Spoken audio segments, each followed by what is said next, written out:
Well, good morning. What a great introduction to our panel this morning. Yesterday evening, Angelus made a comment in his presentation that America is the hardest place to solve poverty anywhere in the world. And I believe that this is a room full of people that don't want to accept that answer.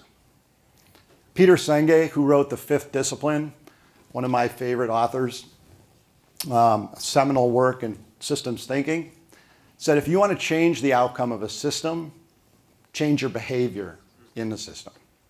And again, I believe this is a room full of people that are looking for ways to change their own behavior in the system and looking for allies to do that.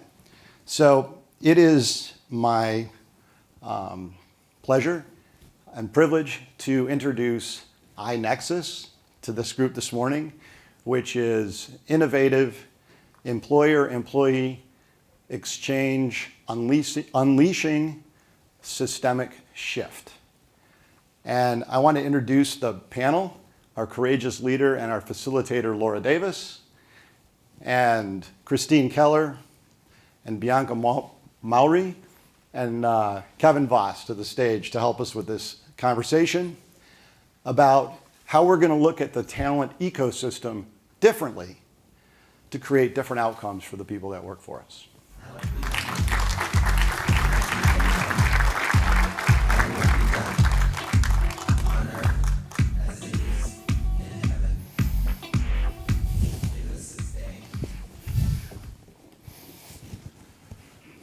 Gosh, I've reached the time I have to put readers on.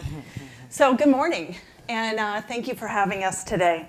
We're going to have a conversation and really ask you to think a little bit differently about how you tackle talent moving forward. So it's about reimagining how we grow, retain, and a keyword, circulate talent, not just within our companies, but within our community and with industries and between companies within our community.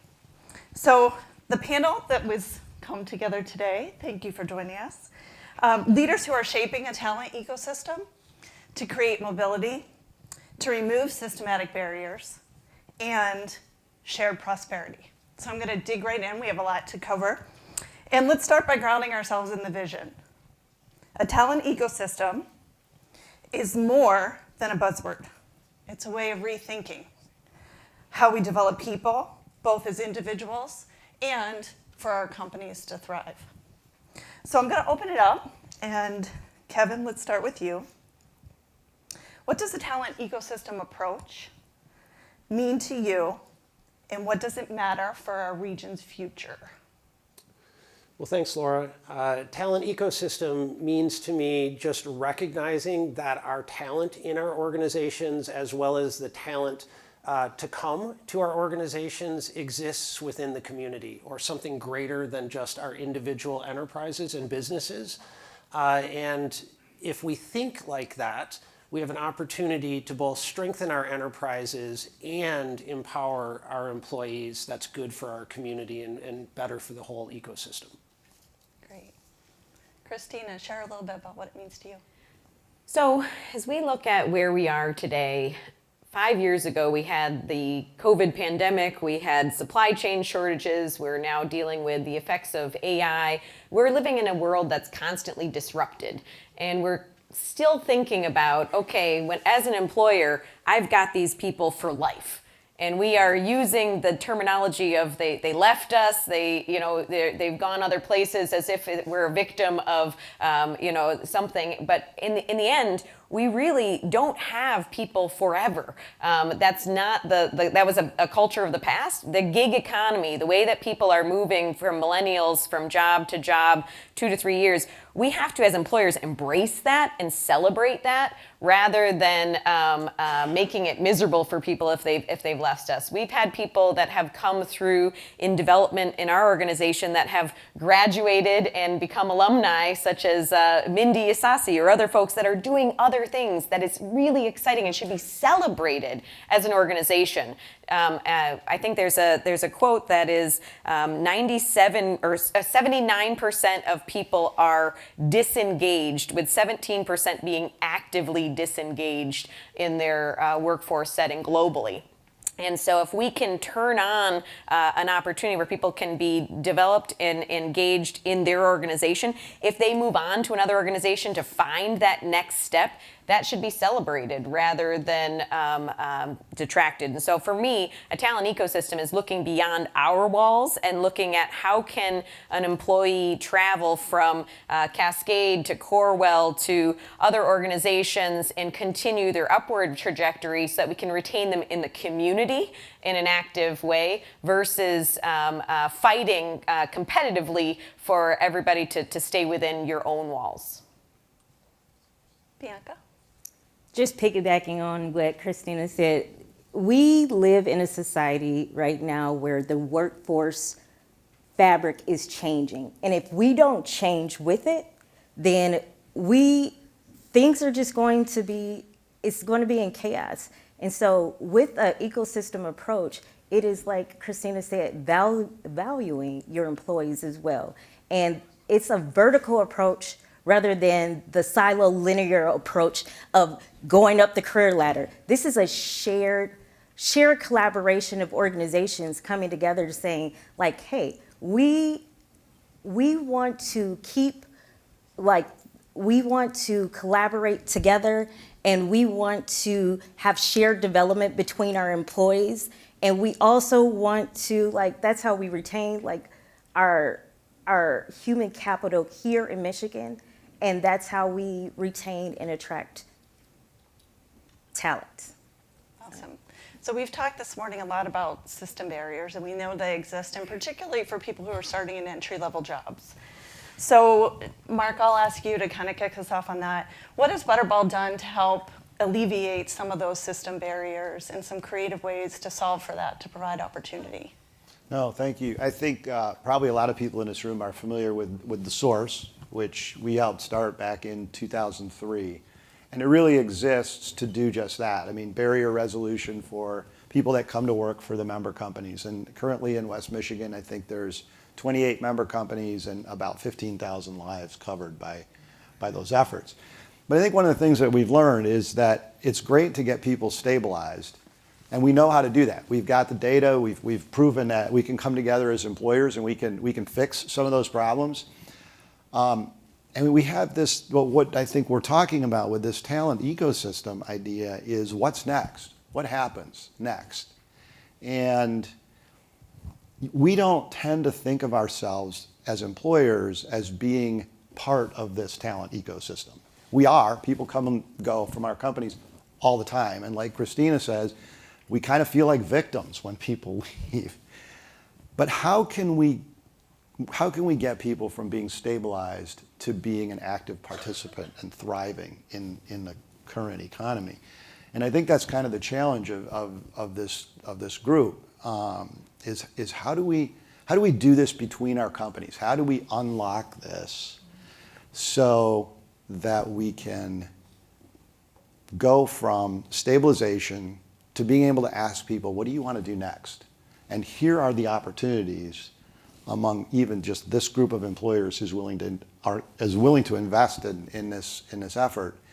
What do you want to do next? And we can help you do that while you're employed. I think it's the next step of what we built with the Source. Right. And I think as we've talked a lot in our meetings, employers really driving it and making a difference. And Christina, I think Cascade's done some great examples with housing and transportation. That would be great if you could share with the group. Yeah, and I think one of the things we're trying to do with the talent ecosystem is particularly on the low end of wages, how can we get people to have a roadmap from $15 to $28 an hour? And so trying to figure out, right now we have a benefits cliff, and that's part of why yesterday they were saying, it's hard to develop a career path in the U.S. And so what we need to do collectively is look at how can we solve for the benefits cliff and make it a chasm so that it's something that we can ladder across. And so one of the first pilot projects that we're doing as a team is to look at how can we work together between Butterball and Corewell and others to say, this is our $15 an hour jobs. These are our $28 many $8 an hour jobs. This is how we can ladder to get there so that we can help people cross that chasm with action. And I think it's really exciting to see this expand, because for Cascade, we've been doing for many years looking at the pay for contributions program and the welfare to career and returning citizens work of taking people as they come in and giving micro growth opportunities to, as Ian and Anthony were saying, unlock the human potential, because everybody has this incredible potential, and giving those opportunities, walking alongside and lowering barriers. Some of the barriers that we found were transportation, childcare, and housing. And so we've got a program, in addition to having the source on site, which is on-site social workers, we've got on-site healthcare clinic with My Partners for Health, and then we also have looked at partnering with different groups on how to provide housing. So we give about $6,000 towards people who are making $100,000 or less towards their first home to help them get into stable housing. We give, when they give $1,000, we give $3,000 towards their first wheels. So that's looking at trying to get the transportation. We've been working with this state on how we can have public transportation come out to all of our sites so that we can look at those barriers. But a lot of it has come from deep listening, and our founder is in the audience, and he's just created such an amazing culture of deep listening and understanding what are those barriers that we're trying to break down. So how can we actively work together to break down those barriers to unlock the potential? Because when people are activated and they have a map of how can I get from here to there, and it might take some time, it might take some growth and development. Some people may want to stay at the lower end if that's possible for their lifestyle. But we want to think about collectively, how can we make those maps? And for some organizations, if they're only paying top end $18 an hour, they may recognize that they can't hold on to those people forever. And so having a way that those people can then move into different roles, but having that support of what an organization can provide to help break down the barriers. Yeah.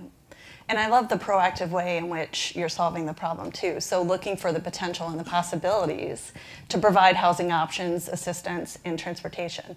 Kevin, we've talked a lot about just the economic stability of the family as they're building through this chasm. And can you share with the audience a little bit about the grants and ways to kind of provide that financial stability while venturing over the chasm? Of course, but let me, I want to touch on a couple things that have been said. We represent up on the panel both small, mid-size, and large businesses. And I looked in preparation for this discussion. I get to work and lead a team of about 5,000 non-clinical employees at Corewell Health. We have a 29% churn rate, which in our definition of that language is someone moving from my team onto another team in Corewell. So we have a talent ecosystem in itself within Corewell as a large employer.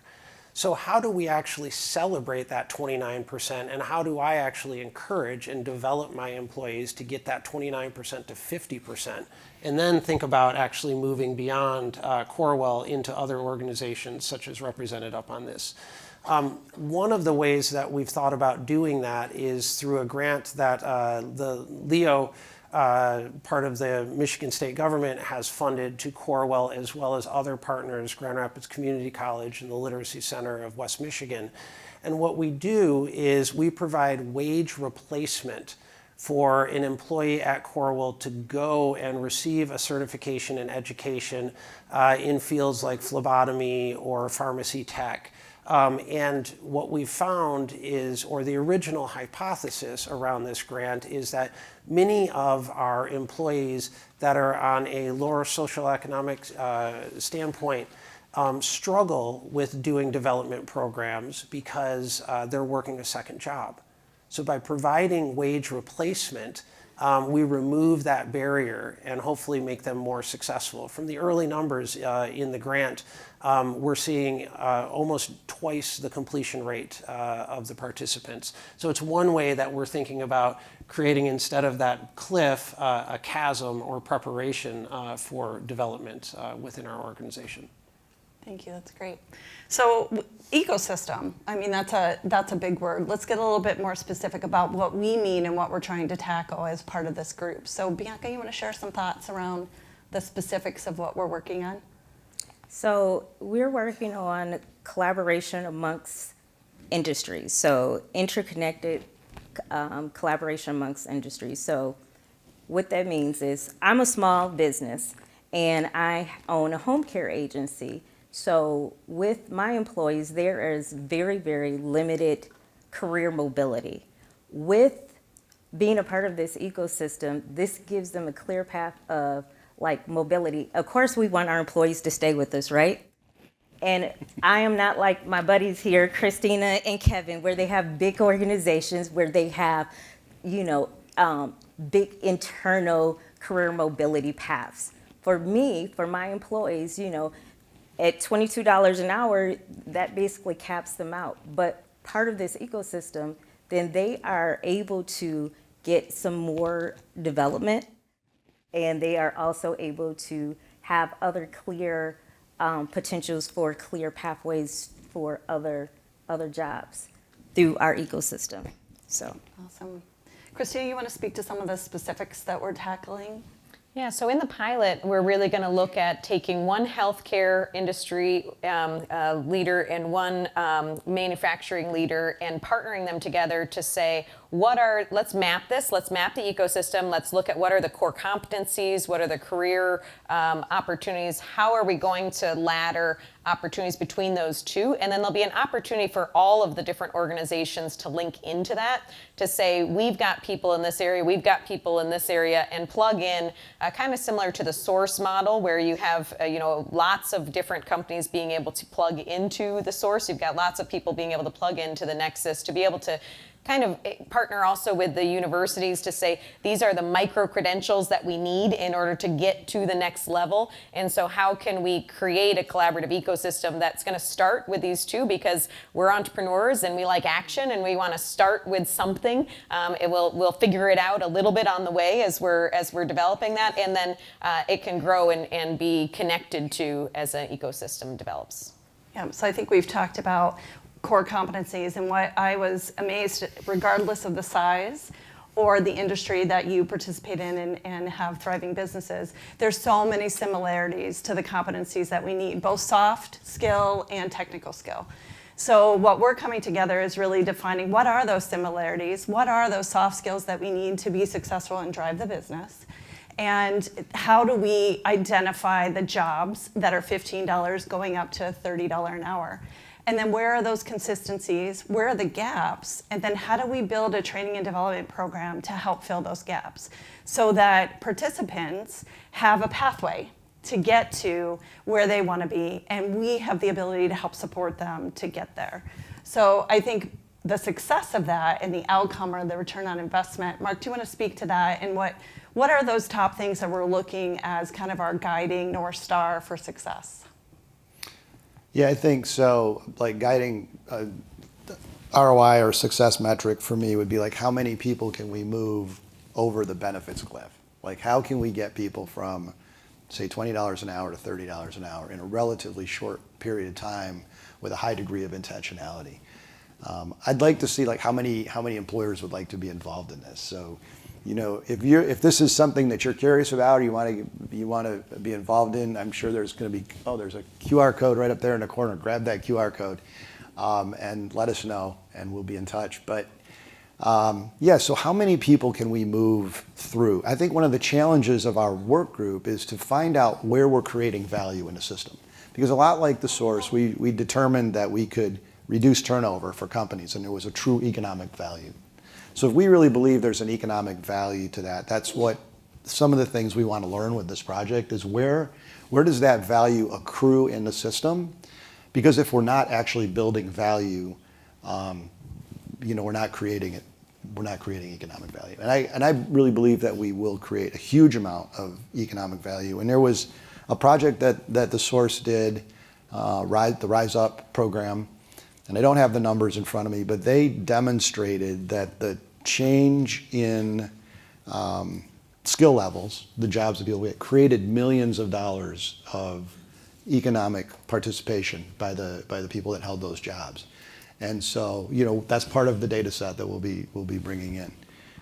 So those would be some of the ROI metrics for me. There was some information you shared with us, Kevin, yesterday about the cost of state resources and support to come alongside individuals who are in $15 or below living wage jobs. And that number was astounding to me, but I think that was one of the ways that you felt measuring and saying, how can businesses get involved and how can they help to bridge that so that that resource cost is less overall? I think I can go from very granular up to that idea. I mean, thinking about Mark's thought is that if this were successful, because I think I am very common along with most of us in this room, we don't have the labor that we need. Yeah. So if this were successful, we would see a decrease in vacancy rate. Yeah. And I think also we would see our first year turnover rate go down. And I think that is the area that most of us have the greatest turnover rate, the greatest risk, right? And then there's a culture aspect. But ultimately, the difference between this group, the iNexus group, is compared to some other community-based organizations, is we're business leaders and we're prone to action. And that action, we desire to see a value in ROI. Ultimately, if we can create something successful, I believe that the business investment into our employees for this work will be less than the state benefit that the employee gets. And if we can be intentional about that 2-year period that we need to upskill someone, ultimately I think it would be an interesting program for the state to look and think about participating in as well. So that economic ROI compared to investment, the public investment right now, to the private investment that we plan on doing, hopefully the private investment can do it quicker and with less investment, and the state would want to be part of that. Awesome. So as we look to inspire different thinking today, and as we kind of bring this to a close, think about the culture and what culture change is required in our community, within your organizations. And, just from your perspective, what is the one thing you would ask or want to see change in a culture that can help us drive this change? Mark, go ahead, you can kick us off. I love that question. All right, I love that question because the one thing I really want to see is I want to see employers think differently about the people that come to work for them. Like, we are so conditioned to bring people in and not think about them leaving. It's one thing to, and you run across organizations and they congratulate people when they go on to get a better job. That's great, but let's be more intentional about that. We have this rich community of diverse businesses. And we never walk down the street to the employer that's next door and say, like, what are you struggling with? How can we work together? What problems can we solve together? That's not a gear that we're very good at when it comes to talent. And so one thing I would really like to see the mindset shift of employers in West Michigan open up to this idea of talent flow. And very quickly, I'll give you an analogy. I had the opportunity to visit the Great Salt Lake. There's like 5 rivers that run into the Great Salt Lake, and there's only 2 organisms that live in the Great Salt Lake. So in the Great Lakes, we're privileged to live here, one of the greatest biodiverse areas on Earth. Water flows in, water flows out. There's all kinds of nutrients that flow through our system. That's what I want our employer net systems to look like in West Michigan, not like the Great Salt Lake. Great. That's great. Christina? So we talked a little bit about all of us in the room are working to try to be the best places to work, so that we have your individual best place to work trophy. I think what we want to be is we want to be the best place to work as a community. Yeah. And that will be something that we can do and we can share. And I guess from my perspective, I would say with that 79% of a disengaged workforce globally, with 17% actively disengaged, don't ask yourself what happens if they leave. Ask yourself what happens if they don't get activated and they stay. Yeah. So we want to have an activated workforce that sees opportunity and growth and development within our ecosystem. Yes. What I want to see is just us as the ecosystem investing into our human capital. Because if we invest into our human capital well, then our businesses are going to thrive. And if our businesses thrive, our community is going to thrive, and our region will thrive as well. Well said. I'll steal a little bit of Mark's dialogue. I want to see our community understand that whether you think about your employees in a talent ecosystem, they are in a talent ecosystem. Yeah. Whether you have that mindset right now, your employees are in an ecosystem. And we need to get that mind shift so that we can be more human-centered or employee-centered. And ultimately, this is where margin and mission really overlap well. It's good for the business, and it's great for our employees. Yeah. At Corewell, when we look at healthcare, we look at the health of the community, and we know economic wealth and economic stability directly ties to that. So I want to see margin and mission overlap more in our mindset to understand that and ultimately have a healthier community because of this workforce. Awesome. Well, thank you, everyone, for preparing and sharing thoughts and insight. And, you know, I think as Doug said last night, we want to take belief, turn it into behavior and action. And I think we're, maybe 8 weeks into our journey. So it's rapid fire, and we're excited about the pilot. We encourage anyone that has questions, certainly find us at the breaks, but we would love to create a movement here in Grand Rapids, and we hope you'll be a part of it. So thank you for your time. All right.